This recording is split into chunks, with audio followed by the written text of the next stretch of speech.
sou Mari Carvalho e esse é o podcast Construtora de Mundos. Aqui não importa a sua produtividade ou eficiência. Aqui a gente se preocupa com a sua vida e a sua humanidade.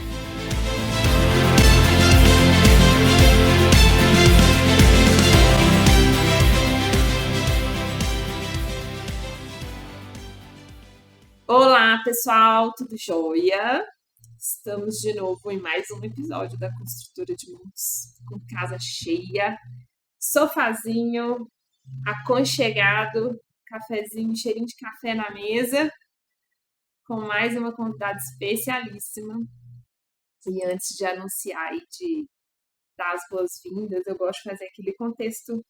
Eu queria que a gente hoje aproveitasse o contexto para continuar falando um pouco de escolhas e de ano novo, né? A gente ainda está em janeiro, a gente ainda está na expectativa de novos ciclos, de renovação. E isso desperta gatilhos e gera também muita expectativa, né? E a gente começou o ano, o primeiro episódio do ano, a gente começou a falar sobre coragem de se escolher, que tem a ver com todas as promessas que a gente faz e listinhas de ano novo que a gente escreve e que a gente não aparece nelas. Em que momento a gente se prioriza e se inclui, se escolhe para que realmente a gente consiga ter um ano novo. Porque a gente continua velho, né? A gente vira o ano, mas a gente continua a mesma pessoa e isso não, obviamente, não muda nada. A gente fica colocando lá, ler 12 livros por ano, fazer ginástica 5 vezes na semana. E para quê? Por quê? Né? E muitas vezes essa frustração de uma lista gigantesca de coisas não atingíveis ou que não serão atingidas também podem ter consequências e gatilhos de ansiedade, de frustração e que ainda piora um cenário de saúde mental global que a gente tem, que não é nada favorável. A gente já tem um contexto estrutural que expõe a gente a muitas situações estressantes e desafiadoras. A gente vive numa sociedade, entre aspas, meritocrática, que fala que a gente é responsável por tudo e a gente vai conquistar o mundo. Isso também gera uma expectativa absurda, uma cobrança, um rigor, e um problema de autoimagem também, né, de que nada é suficiente. A gente entra no Instagram e a comparação com todo mundo feliz lá cheio com a capa do Batman voando para todo lado e a gente não. E aí isso também gera outra ansiedade, outra comparação e outro gatilho para as nossas ansiedades e distúrbios, desequilíbrios, transtornos. Posso, né, usar vários sinônimos aí, vários adjetivos. E com isso, eu fui dar uma pesquisada no tamanho desse problema, que me assustou muito. Hoje a gente está falando que 13% da população global tem algum distúrbio de saúde mental. Quando a gente olha assim, 13% da população global, estou falando de 970 milhões. Essa informação é de 2019. Isso significa que a gente já arredondou para bilhão, né? 1 bilhão de pessoas já convive com algum tipo de distúrbio. E desse grupo, né, desse 1 bilhão de pessoas, a gente está falando que 52% são mulheres, 48% são homens. E os principais motivos que a gente encontra de principais tipos de distúrbios, né, que a gente encontra, é ansiedade. 31% dessa galera sofre de ansiedade, 29% de depressão e 11% de distúrbios de desenvolvimento, que afetam memória, cognição e a nossa função, operação normal do dia a dia, né? Esses números me chocam muito, sabe? Eu vejo que a gente está tão preocupado com a inteligência artificial e a gente vive num mundo doente. A gente não é capaz de lidar com as nossas emoções, com as nossas angústias existenciais, né? A gente estava falando antes de começar aqui, coisa mais linda, que como é que é quando a gente puder viver em paz com o nosso caos, a gente vai ter esperança, né? E a gente, tudo indica que a gente não está conseguindo, né? Viver em paz com com o nosso caos, assim, coletivamente. E ainda por cima, a gente está num contexto de janeiro branco, onde todo mundo fala disso, onde todo mundo coloca como solução também do problema você resolver o seu problema e que também pode ser um grande gatilho. Então, hoje eu estou com uma convidada mais do que especial, que é a doutora Mel Sampaio, que eu admiro muito e que eu queria que a gente ouvisse com muito carinho, com muita atenção, porque eu acho que é um tema que eu tenho certeza absoluta que se você não faz parte hoje desses 13%, em algum momento você fez ou vai fazer. Então, assim, a gente convive com essas questões de saúde mental diariamente. É muito importante que a gente fale sobre elas. Então, muito bem-vinda, Mel. E o sofá é seu. Fica à vontade. Obrigada, Mari. Muito obrigada. Muito feliz de estar aqui com você. E é um prazer mesmo falar desse assunto, né? Que é tão caro para os tempos atuais da nossa saúde mental, né? E que é importante cada vez mais a gente informar as pessoas, né? Você trouxe alguns dados e é importante a gente pensar mesmo nisso, né? A gente tem hoje mais de 1 bilhão de pessoas com um diagnóstico, com algum transtorno mental, né? Mas quando a gente está falando disso, a gente não está falando que as demais têm saúde mental. A gente está falando do que a gente projeta de transtorno mental. E o contrário de transtorno não é, né, não é só a ausência do transtorno, não é sinônimo de saúde mental. Então, hoje, esse é sim um tema que a gente precisa falar sobre e esclarecer, porque de alguma forma, se não é com você, se você hoje está com saúde mental, ao seu lado tem alguém que ou tem um transtorno ou não está com saúde mental nesse momento, né? E eu acho isso muito importante da gente trazer para a mesa. E, Mel, perguntinha que não quer calar aqui da construtora. Que mundo você quer construir dentro dos seus sonhos aí? Cara, meu mundo dos sonhos é um mundo bem interessante para mim. Eu acho que é esse mundo onde o ser humano ele entendeu e consegue viver essa outra faceta da nossa história, ou de nós, que não é contada, sabe? Essa faceta de que a gente desenvolve, progride pela conexão, pela cooperação. A gente viver num contexto onde a gente cria as condições de se sentir seguro para que a gente possa viver desse outro tipo de postura nossa. Eu acho que a gente ainda vive muito nesse contexto do medo, do conflito, da desconexão. E desse lugar é difícil a gente construir esse mundo de cooperação, de conexão com a natureza, de conexão com as pessoas, um mundo de paz mesmo, né? Uhum. Eu sempre encerro os nossos encontros do Cura fazendo uma dedicação de mérito, né? Que se qualquer coisa que a gente tenha feito ali junto gerar qualquer mérito no mundo, que esse mérito seja pela paz, para todas as pessoas, para todos os seres, né? Para que a gente possa viver desse lugar. E eu acho que é isso, eu acredito, eu gostaria de viver num mundo com o suficiente para todos. Um mundo de suficiência. Mel, e aí, assim, o que me ocorre, né? É inevitável, parece que a gente vive numa bolha e a gente esquece do contexto que estrutura o nosso viver, estrutura a nossa forma de lidar com as relações e com o mundo e com o ambiente.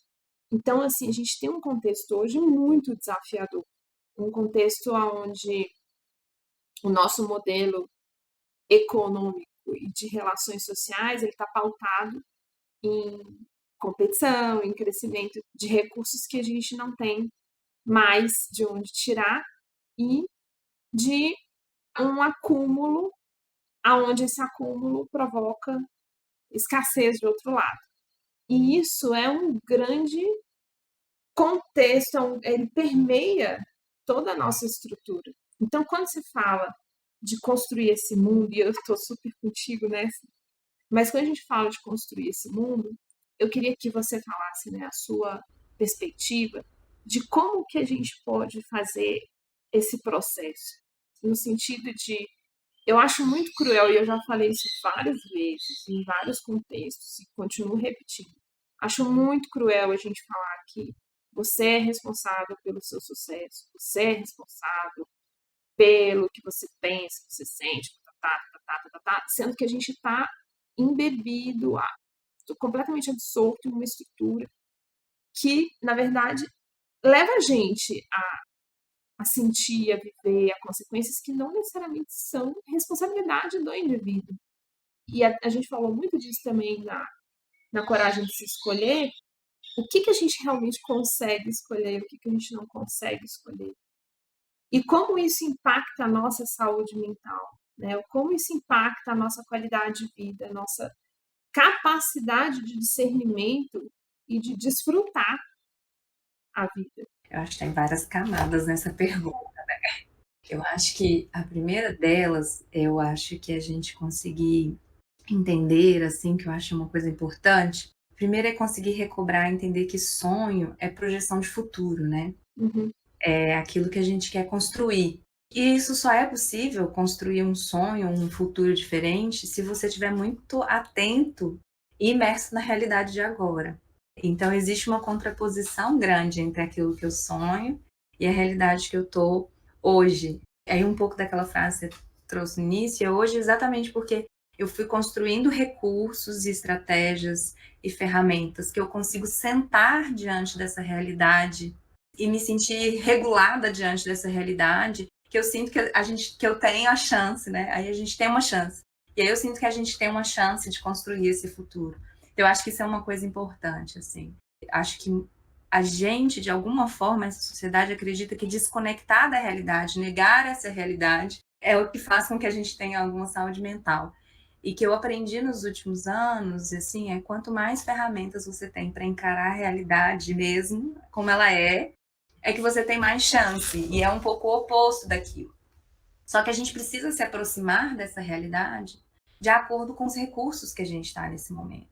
Às vezes, uma das grandes falhas que a gente tem em cuidar e aceitar e lidar com a realidade é querer devorar tudo de uma vez só, sabe? Uhum. E aí fica cheio, passa mal, não quer mais aquilo, foi mais do que se dava conta.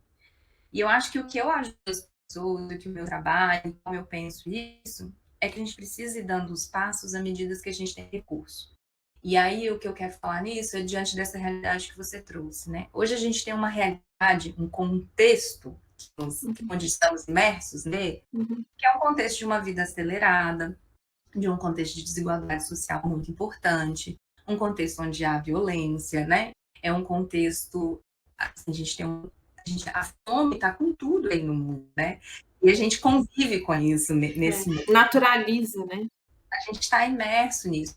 A gente tem instituições que têm um modus operandi, uma mentalidade que está muito relacionada a essa via do medo, da escassez, né? Da punição.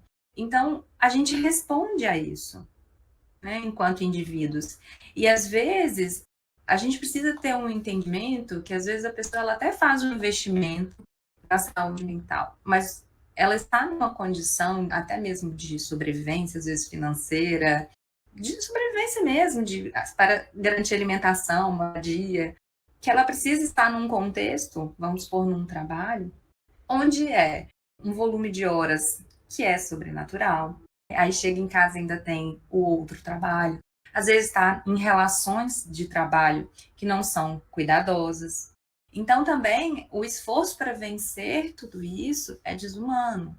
Então, no campo da saúde mental, a gente precisa reconhecer o papel dos contextos também no adoecimento, sem nunca também desprover o indivíduo de tentar cuidar de si, né? Mas dentro dessa realidade. O que eu tento fazer no meu dia a dia, na minha clínica, ou mesmo nos cursos onde eu tô, é olhar para a realidade daquele indivíduo exatamente como ela é e pensar o que é possível aqui. Quando eu estou falando de indivíduo. Agora, eu, enquanto uma pessoa, enquanto um agente, eu também tenho que estar com o meu raciocínio para o coletivo. Né? Eu costumo dizer assim, ó, o funil, a porta de entrada está larga demais na saúde mental, né? Do transtorno, né? No adoecimento mental. Mas a saída ela é pequena, não tem para todo mundo, né? O recurso, o acesso não está para todo mundo. A gente precisa de estruturas que vão cuidar dessa entrada, diminuir o adoecimento mental. E isso são as intervenções mais coletivas, mais sociais, né? Então, eu acho que a gente, quando a gente está falando de saúde mental, a gente tem que estar olhando para esses dois polos. A gente nunca pode desresponsabilizar um indivíduo, mas a gente também não pode hiperresponsabilizar. A gente tem que saber olhar para isso. Então, o que eu sempre tento traçar com as pessoas e olhar junto com as pessoas é qual é a sua realidade, a realidade mesmo, vamos sentar com ela, porque não tem outra, e como que a gente pode atuar e ser estratégico dentro dessa realidade? O que você tem de recurso que a gente pode usar? O que a gente precisa de recurso externo? Até onde a gente pode chegar com isso? E reconhecer um pouco também, né? O que esse social, esse coletivo precisa mudar para que as coisas mudem. Às vezes, assim, a gente pega pessoas que estão em condições, assim, contextuais muito pesadas. E o recurso é pequeno. Então, você vai ajudar essa pessoa a identificar quais são os recursos que ela tem, quais ela consegue acionar, e às vezes vai fazer até um balizamento de expectativa. Cara, nesse momento agora, a gente consegue chegar nisso. Mas se todos nós tivermos um compromisso, sabe, Mari? De tentar fazer esse paralelo do social com o individual. E aí, a cada avanço que a gente tem, a gente continua a avançar, a gente continua a progredir, a fazer as transformações, aí eu acho possível, mas eu acho que a gente nunca pode descartar a realidade da pessoa, porque, por vezes, a gente acaba sendo um agente de trazer mais adoecimento, né? Tipo assim, faça isso. Exato. Nesse momento, essa Não é possível. inércia está acima dos recursos que essa pessoa tem para ela vencer, a força que ela precisa. Eu sempre falo para as pessoas assim, quando você quer fazer algo novo, você precisa vencer uma inércia. E aí você precisa ter recursos para vencer essa inércia, disciplina, energia e recursos mesmo, emocionais, às vezes financeiros, depende do que você vai vencer, né? Então, você precisa de uma força, você precisa ter a energia suficiente para vencer essa inércia. Então, às vezes, o que eu faço com as pessoas, por exemplo, é quebrar as etapas. Porque se você faz menor, a inércia é menor. E às vezes o seu recurso é suficiente para aquele primeiro passo. E aí a gente caminha. Então, eu acho que a gente precisa, nesse mundo, trabalhar um pouco mais a realidade. No sentido assim, o que é possível nesse momento? Eu acho que a gente trabalha muito com a expectativa, ou aquilo que deveria, ou que gostaria. E às vezes não é o que a gente dá conta. E aí a gente morre rapidamente na praia. Quando a gente usa exemplo, é tão fácil. Se você subir escada degrau por degrau, é uma força que você vai fazer. Se você tentar subir 5 degraus de uma vez, é uma outra força. Nem alcança. Não alcança, depende da escada. Então, será que não ia ser bem mais rápido se você vencesse degrau por degrau, bem mais possível? Mas a gente vive nesse lugar, nessa sociedade, que cria referências que não são individuais, que não são atreladas à realidade de cada um. E aí as pessoas se frustram, desistem, acham que não são capazes. Aí vai para o individual de novo, acha que é inadequado, acha que não dá conta. E aí para no caminho, né? Que o problema é dela, que ela não é boa, ela não é, né? E aí volta para si, né? Piora, ao invés de achar uma saída, piora o estado, né, de inércia, talvez, da pessoa, né? Eu acho que se a gente for uma sociedade que consegue sentar com a realidade, consegue olhar, encarar a realidade, a gente consegue fazer estratégias que estejam mais alinhadas e possíveis.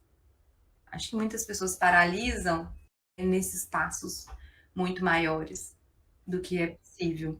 Mas, Mel, você acha que, por exemplo, a gente está em pleno janeiro branco, que é uma forma, assim como Setembro Amarelo, assim como outros lembretes e campanhas e momentos em que a gente fala sobre, ou está aberto a ouvir sobre, e desestigmatizar algo que terapia para doido, você não precisa disso, não preciso disso, eu tomo chopp com os meus amigos, eu lido com as minhas coisas, entendeu?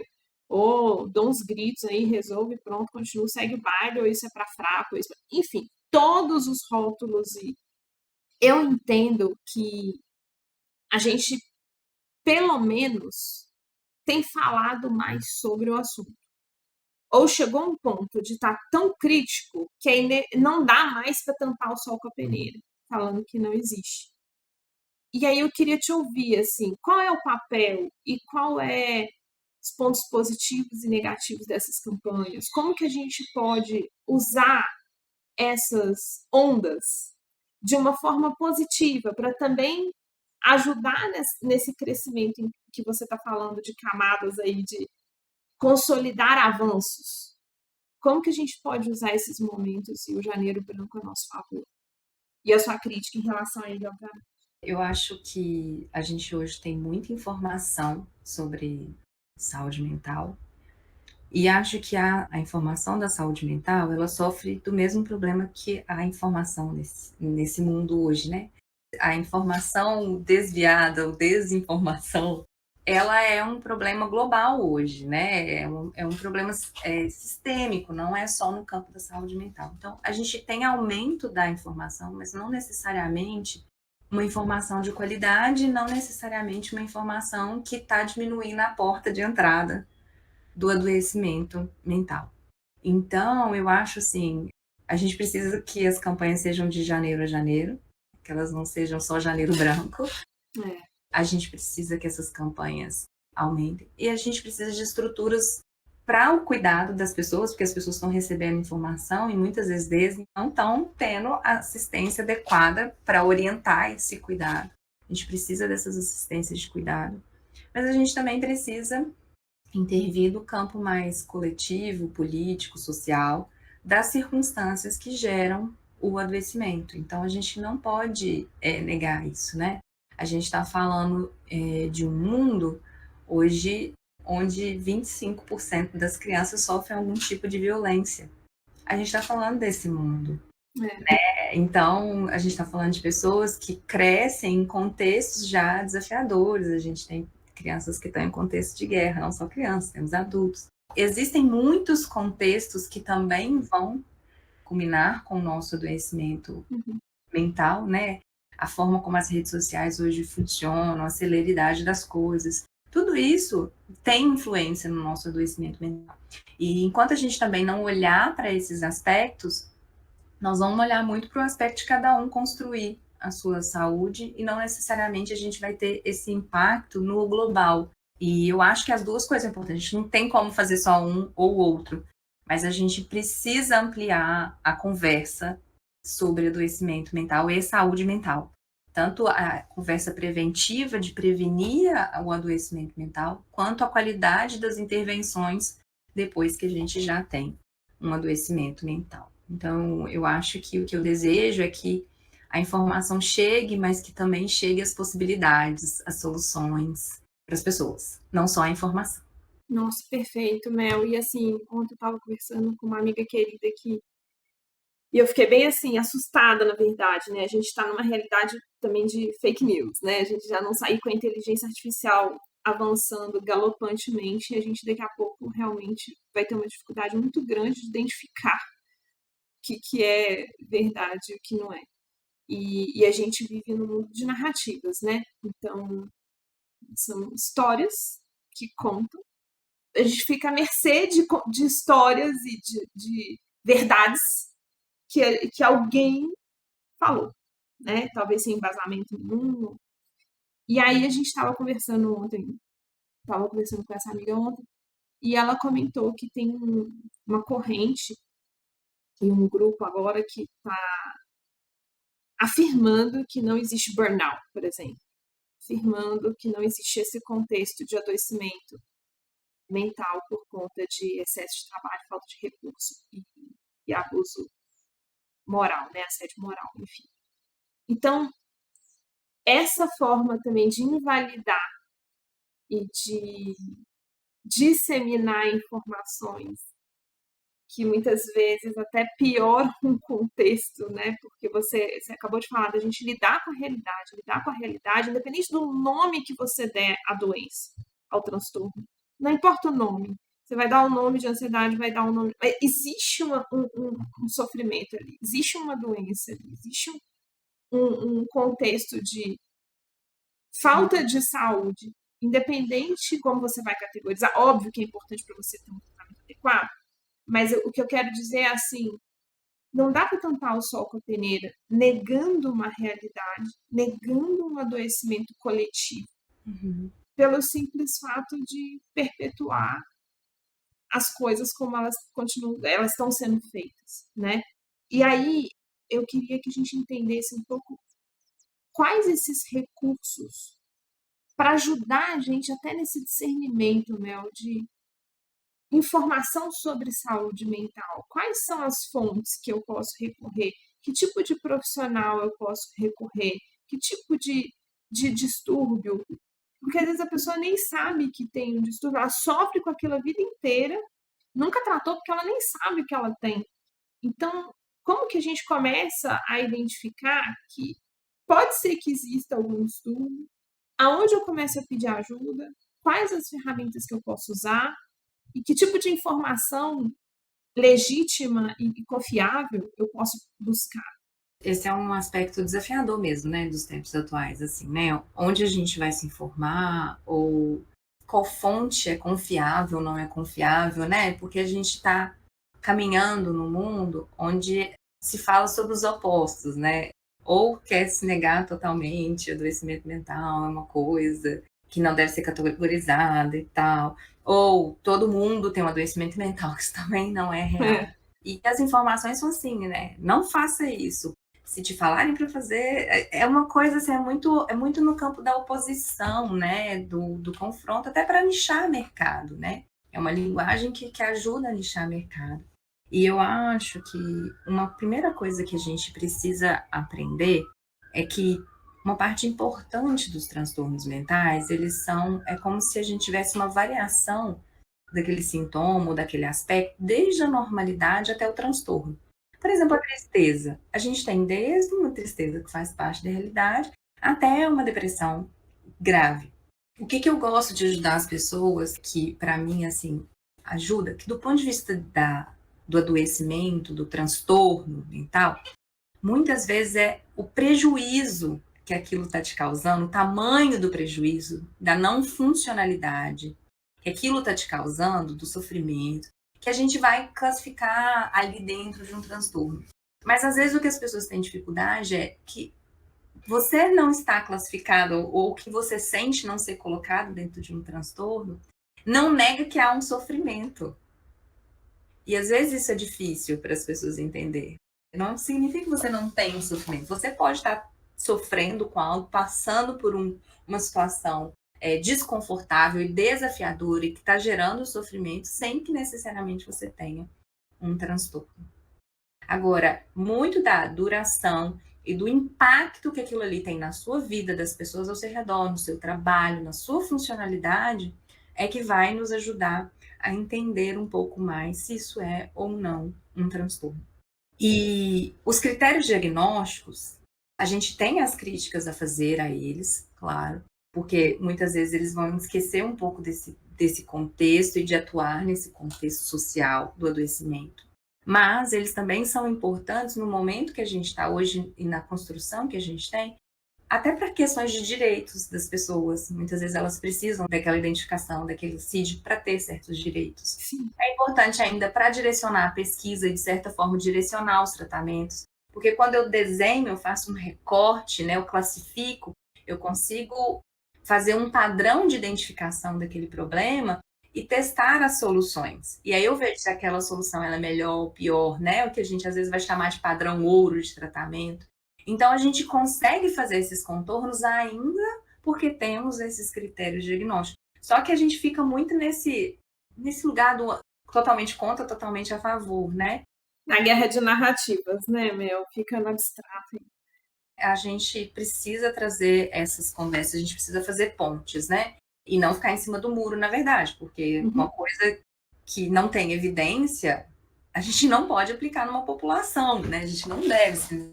Se você não tem peso, risco, benefício, enquanto área de saúde, a gente tem que ter um cuidado com isso. A gente tem que preservar esse cuidado da pesquisa, do estudo, mas entendendo ainda que esse outro campo precisa ser trazido para mais para a realidade.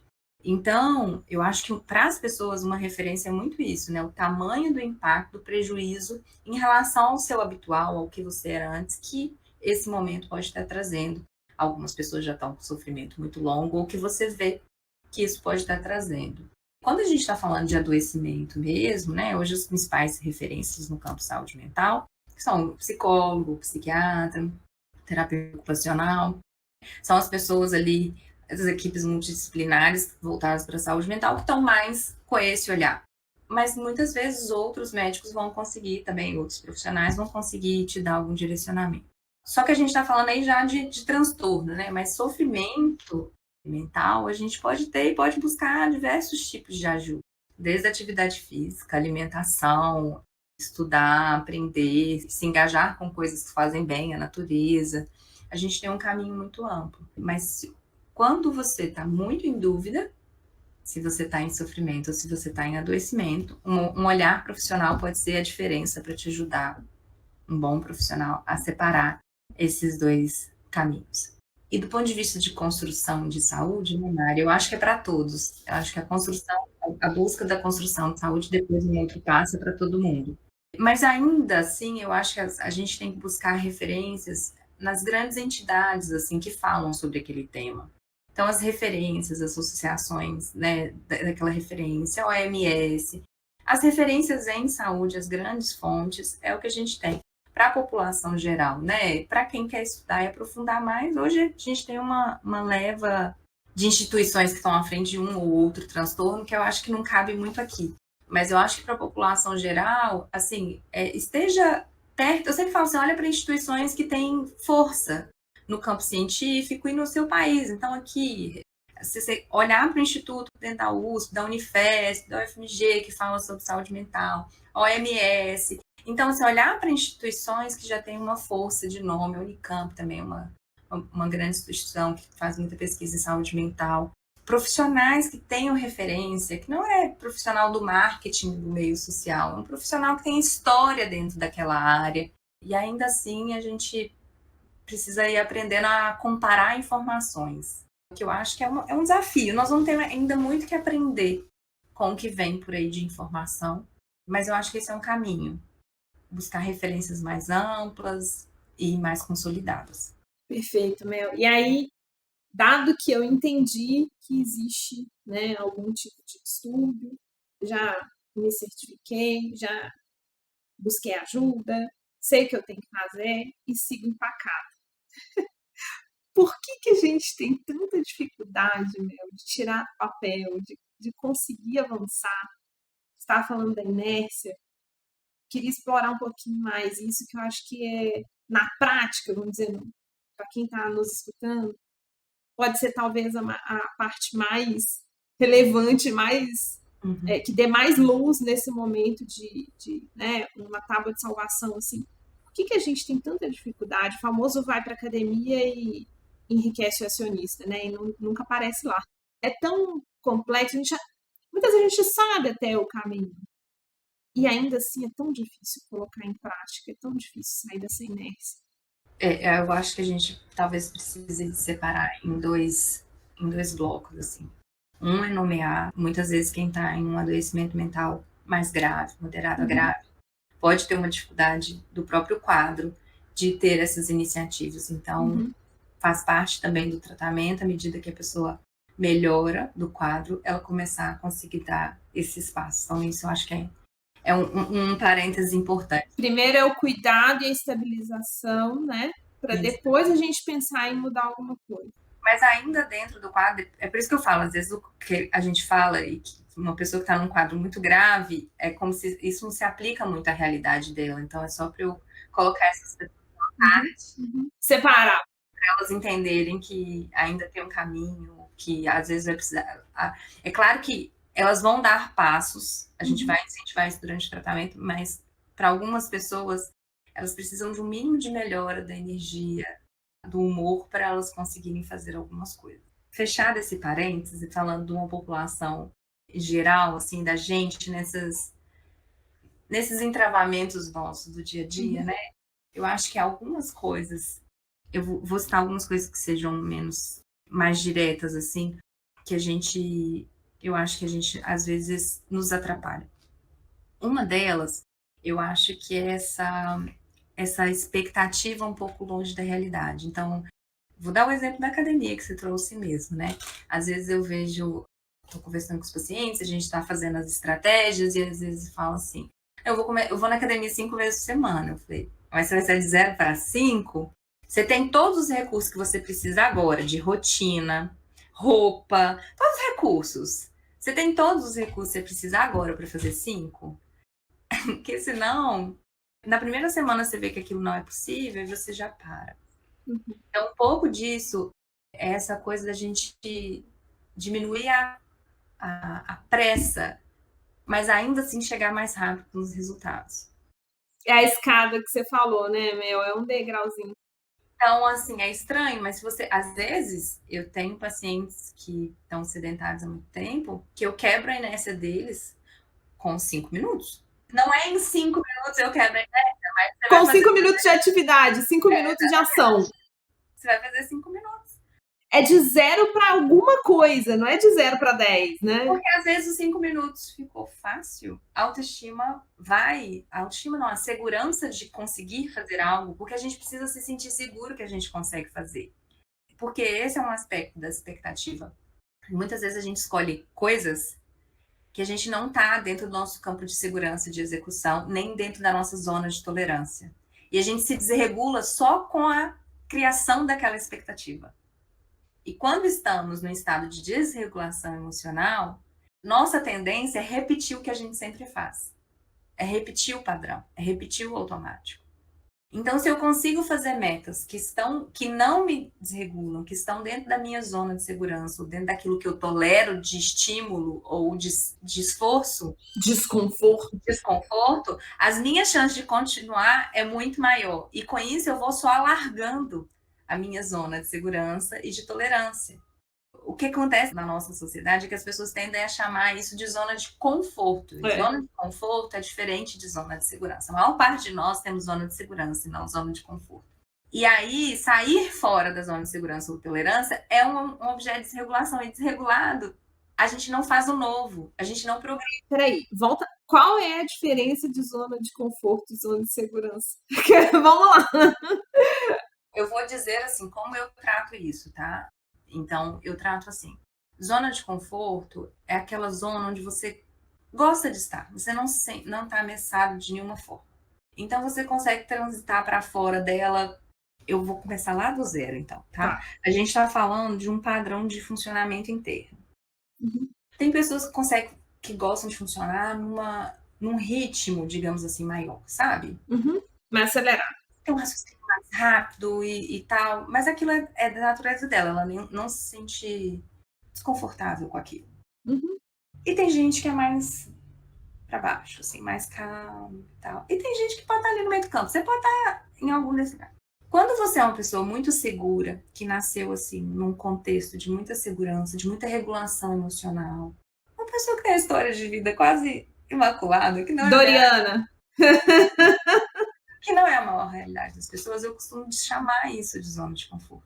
Você atua naquela zona, não foi por nenhum tipo de adaptação a um ambiente estressor, não foi por nada. É da sua natureza, você gosta de estar ali. Quando você sai, é tranquilo sair e você volta. A maior parte de nós tem histórias. A gente hoje fala disso com mais frequência, que são as experiências adversas da infância. Mais de 60% dos estudos mostram que mais de 60% das pessoas têm experiências adversas na infância. E eu tô falando aí desde divórcio na família, que a gente pode achar que é uma coisa que não faz diferença, mas para uma criança faz.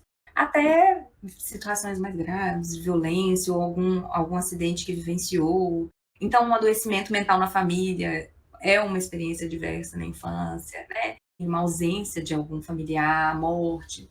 Tudo isso são experiências diversas. A maior parte de nós vivemos isso, porque a gente habita esse mundo aí. A maior parte de nós desenvolveu um perfil para se adaptar a esse mundo. um perfil onde a gente se sente mais seguro. Então, a gente tem essa zona de segurança e não de conforto. E muitas vezes a gente tem essa zona de segurança e aí ainda tem uma zoninha ao redor dela ali que eu gosto de chamar de tolerância, que é aquilo que eu tolero, que tá fora dela, mas eu ainda tolero, eu dou conta. Mas quando estou muito fora dessa zona de segurança e de tolerância, eu estou desregulado emocionalmente. Eu estou em estado de ameaça. Insegurança, né? E aí é isso que você tá falando. Entendi. Exatamente. E aí, quando eu entro nesse estado de ameaça, da sobrevivência pelo medo, da ameaça, eu vou para o habitual, eu volto a repetir os padrões, eu volto a refazer aquilo que era passado, porque eu volto para o automático. Eu vou ficar menos flexível, o meu pensamento fica mais rígido, eu não fico criativo, porque é assim que o nosso cérebro funciona nesse estado. É de defesa, né? Você já recolhe tudo. Exatamente. A gente tenta fazer o novo a partir desse estado. E não é possível. Não é uma coisa possível. A segurança é o que eu tenho recurso para encarar agora? E o que eu ainda eu dou conta de ir um pouquinho mais, de passar um pouquinho até a zona de tolerância, assim, né? E eu falo assim, que eu acho que se a gente se conhecesse bem, a gente seria mais estratégico. Sabe? A gente daria menos com a cara na parede, assim. Porque se der medo, vai com medo mesmo. Depende. O seu medo te tirou da sua zona de tolerância? Não vai. Não vai funcionar. Não vai. Se der medo, vai com medo mesmo. Você pode até ir, mas chegar lá, dependendo do tamanho do medo, você vai paralisar. Você não vai fazer. Mas se você quebrar isso em etapas, se você diminuir a ameaça, a insegurança, você consegue. Isso não tem necessariamente a ver com o novo, o desconhecido. Tem a ver com ameaça à integridade física, mental, emocional. Quanto você está se sentindo ameaçado por aquele contexto. Porque uma coisa interessante é que o nosso cérebro se sentir ameaçado, gatilhado, não precisa ser real, pode ser imaginado, né? Sim, total. Então... Que abrange um leque bem maior de possibilidades. E a gente hoje vive num campo de pensamento, de narrativas muito ameaçadoras, né? A gente está sempre olhando o outro como uma ameaça, os contextos como uma ameaça. Então, o quanto você precisa depende muito da sua história, depende muito de quais são as narrativas também que passam pela sua cabeça. Depende muito dos recursos que você recebeu ao longo da sua vida. O quanto essa zona é larga ou não. E aí o que eu tento trabalhar com as pessoas é a realidade da zona delas. Não é a zona que você gostaria de ter, é a que você tem.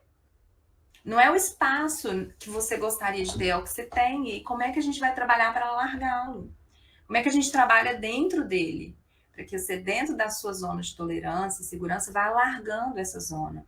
Desenvolvendo recursos para alargar e para dar mais conta. Eu acho que, quando eu falo de expectativa, era para tentar simplificar um pouco isso, mas é muito nesse campo, assim, tipo, qual é a sua realidade de recurso hoje que você realmente dá conta? E às vezes eu vou quebrar com as pessoas. Quebrar, olha, você dá conta disso. Mas eu preciso desse outro. Mas com os recursos que você tem hoje, você consegue? Não. Você tem recursos que a gente pode acionar para você conseguir?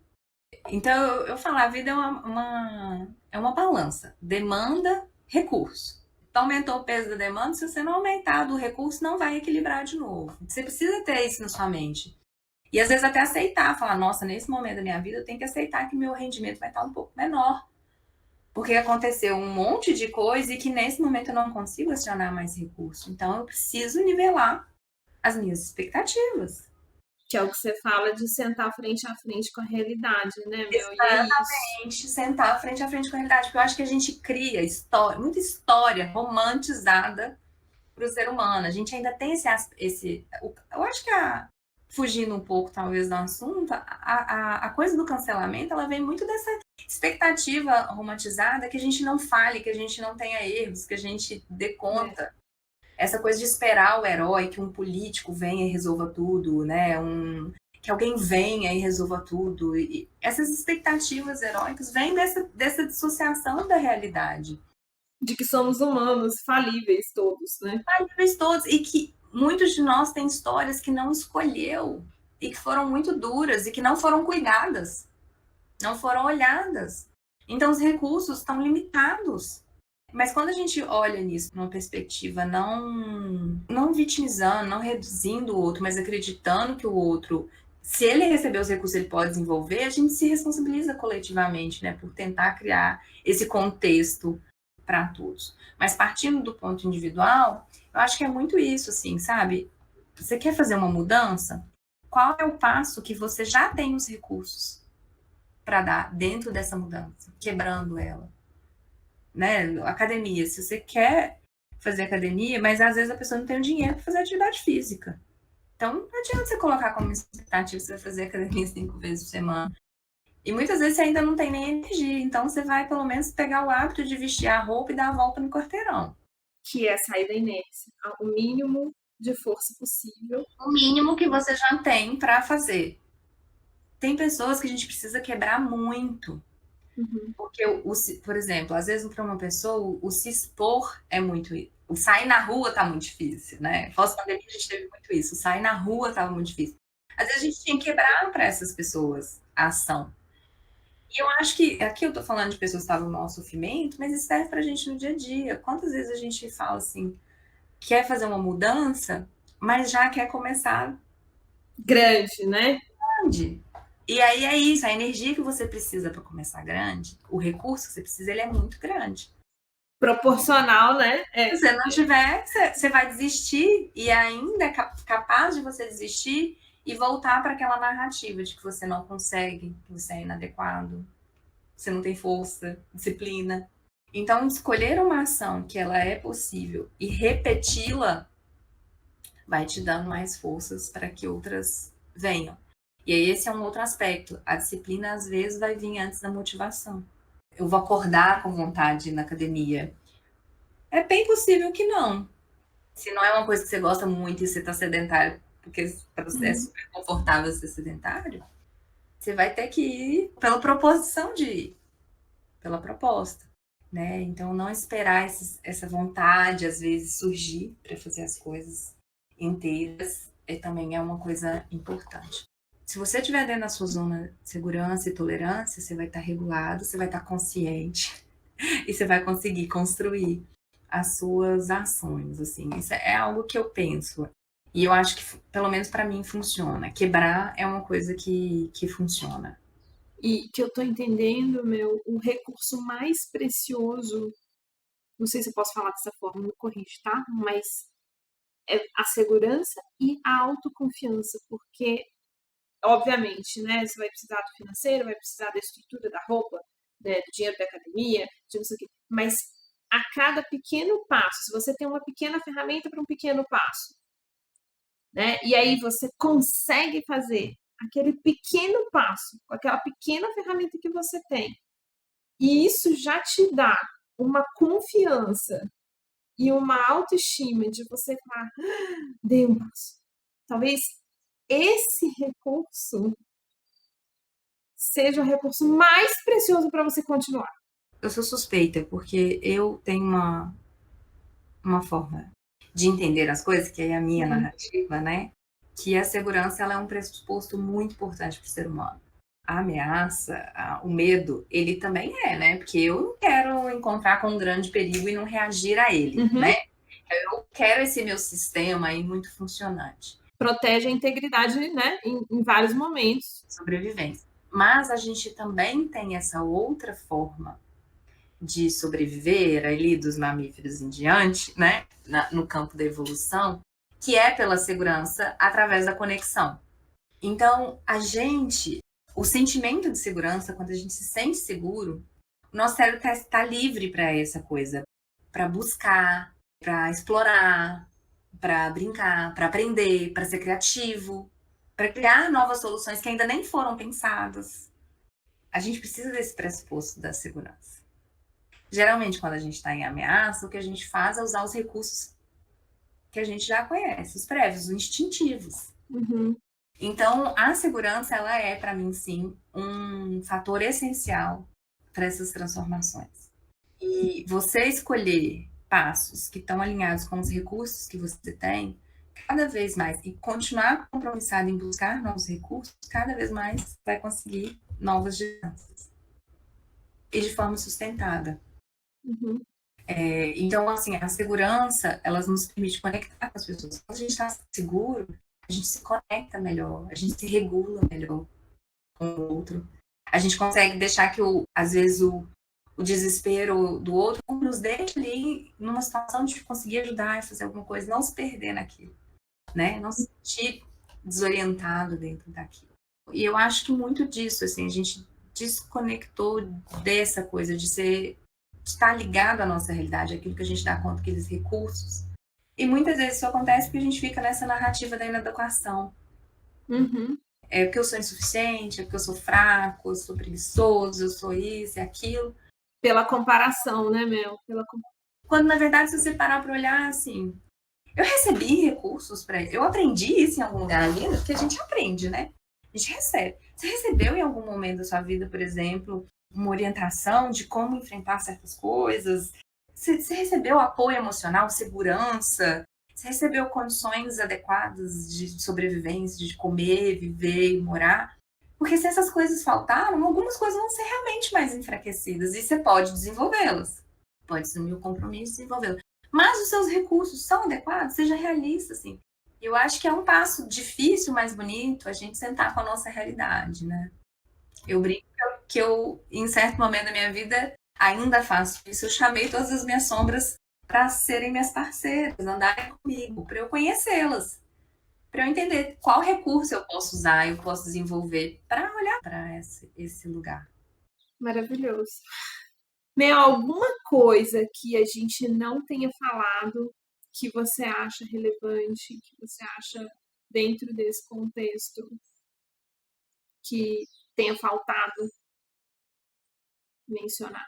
Acho que talvez eu fui muito reflexiva, né? Muito filosófica. Talvez não tenha trazido coisa mais para o concreto, mas eu acho que se as pessoas conseguirem sair dessa conversa entendendo que elas têm que vencer uma inércia, que para vencer essa inércia elas precisam ter recursos para vencer, que elas precisam fazer uma escolha de inércia para vencer, que elas já têm o recurso, ou olhar e falar, gente, essa inércia que eu tenho que vencer, eu preciso vencer, mas eu preciso de um apoio, entender qual, né, buscar o apoio para poder fazer aquele passo que elas precisam, isso já vai me cuidar. E não olhar disso de um lugar assim, nossa, é porque eu sou fraco, eu sou isso, aquilo, mas de um lugar tipo, esses são os meus recursos. Essa sou eu. E aí esse é o que eu tenho. E eu vou me ofertar o que eu posso agora. Isso não significa permissividade ou passividade, com compromisso e aliança de estar sempre buscando aprofundar nesses recursos para dar mais passos. E eu acho que é isso, sim. Eu acho que o ser humano, ele precisa aprender a sentar com a própria realidade. Aí a gente vai dar mais conta da realidade do outro. E a gente precisa não ter só essa narrativa do ser humano violento, do ser humano egoísta, e entender que na segurança a gente se conecta, a gente coopera, a gente constrói, a gente colabora. E enquanto sociedade, a gente precisa se comprometer em criar mais espaços e experiências de segurança.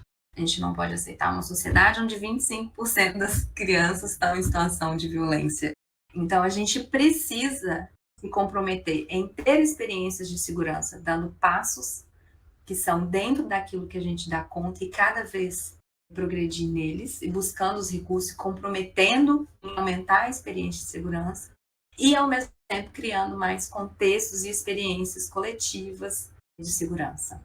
E quando você fala de construir esse contexto de segurança, Mel, me ocorre muito as ferramentas da teoria 1, né? Que é de criar esse espaço de confiança e de segurança para que a gente consiga justamente fazer as mudanças necessárias, os passos necessários e melhorar os recursos, que é exatamente o que você está trazendo. E construir essa confiança também é desafiador, porque a gente passa por despir de julgamentos, esses deverias todos, essas comparações, essas certezas todas que a gente tem. E isso, eu brinco assim, que é igual cortar a unha e cortar cabelo, tá? O tempo inteiro crescendo e o tempo inteiro a gente tem que ir lá e dar aquela podada, dar aquela cortada para fazer a manutenção, que não é algo dado, estabelecido, definitivo. Ele é uma manutenção desse contexto de confiança e de segurança. Não, sim, a teoria U, para mim, é um dos recursos que eu uso para construir segurança, assim. Na verdade, eu acho que o que eu faço hoje, nesses últimos 15 anos, desde que veio a primeira pergunta, o que, que a gente sabe, o que precisa fazer e não faz, conhecer e aumentar a ferramenta e meu repertório de ferramentas que geram segurança individual e coletiva. Eu acho que muito disso eu faço através de ensinar para as pessoas por que elas vivem um caminho de segurança, o que é elas inseguras, o que é elas seguras, sabe? Acho que muito do meu trabalho, assim, até dentro do cura, é isso. É trazer um contexto histórico de por que a gente vive, um contexto histórico, cultural, evolutivo, de por que a gente vive nesses estados de ameaça e de segurança, como a nossa história individual impacta no quanto a gente se sente seguro ou não, o quanto o coletivo impacta no quanto a gente se sente seguro ou não, e como a gente pode construir esse caminho de mais experiências de segurança. E sendo muito realista, que não é uma mudança do dia para a noite. Eu falo com as pessoas, é jornada da vida. E, além disso, eu tenho para mim que é como para algumas pessoas, às vezes o casca de cebola é bom, que vai em camadas, cada vez você vai ter mais experiência de segurança, cada vez você vai aprofundando. Eu gosto da espiral, que eu acho que cada vez mais você vai ampliando a percepção da experiência de segurança. Para mim, a teoria U nada mais é do que o U é um caminho de experiência de segurança, e o inverso do U é o caminho da insegurança, da ameaça. Quando você está ameaçado, você vai para o oposto. Quando você está seguro, você vem para a jornada do U. Então, para atravessar a jornada é pressuposto, né? Senão a gente não consegue nem começar a caminhar nessa ponte. Isso. E eu acho que muitas vezes as pessoas querem fazer um U muito amplo. E aí elas vão bater lá no outro lado, porque ele gatilhou a ameaça. Elas vão para outra ponta. Para elas continuarem, o próximo passo tem que estar dentro dos recursos que elas já têm, e assim seguindo. E em especial quando a gente chega no fundo do U, que para mim o fundo do U é um lugar de uma certa desorientação e um certo silêncio. Não está muito claro, né, a sequência. É o vazio, né? É o vazio. Então você precisa ali ainda um pouco mais de segurança para você querer dar o próximo passo. E como que as pessoas te acham, Mel? Acho que especialmente no Cura, o seu programa aqui é uma preciosidade. E quem quiser te procurar também para clínica, enfim. Olha, pelo meu Instagram, doutora Mel Sampaio, você entra lá, você vai achar o contato do agendamento, a secretária, ela ajuda com tudo. Mas uma coisa que eu quero falar é que, independente da pessoa vir por cura, ela é bem-vinda, porque o cura, ele nada mais é do que esse percurso aí, de todas as ferramentas que eu bebi na fonte, mas em especial da fonte interna, né, da minha própria jornada, desses últimos 15 anos, tentando olhar para essa pergunta, por que a gente sabe às vezes o que é bom e a gente não consegue executar. E aí, dentro do cura, o que a gente tem a cada momento é isso. É ferramentas para as pessoas conhecerem como elas operam, em especial como elas são quando elas estão seguras, quando elas não estão, quando elas estão reguladas, quando elas não estão, o perfil e quais ferramentas, e a gente dá muita ferramenta que elas podem escolher e navegar para elas aumentarem a percepção de segurança, a experiência de segurança, momento a momento. E ele é em espiral, a gente precisa entender isso, que as coisas vão melhorando. Eu hoje tenho uma experiência que é diferente de 15 anos atrás, estudando as mesmas coisas. Ter isso é importante, sabe, eu acho. Mas quem quiser chegar pelo meu Instagram, mas que as pessoas pensem nisso, assim, que voltar para a nascente, sentar com a sua nascente, que é o começo do cura, e ver o que está poluindo aquela água. Sentar com isso, encarar isso. Mas encarar de acordo com os recursos que você tem. Não tenta ir no mais fundo do seu âmago sem ter recurso, porque você quebra. Você vai entrar em sofrimento, você pode adoecer.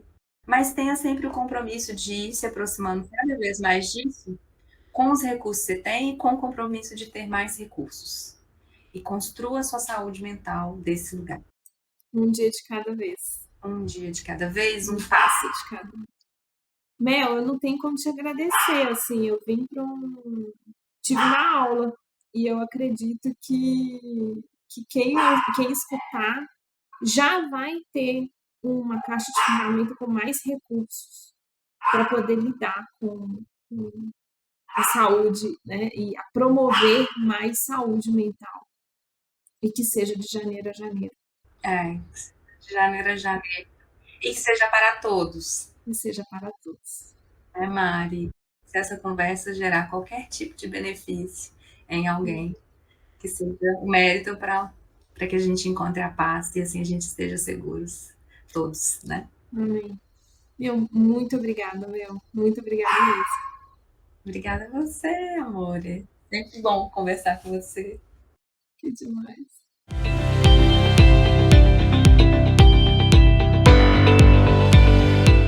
Esse foi mais um episódio para inspirar a construção de mundos que queremos ver e viver.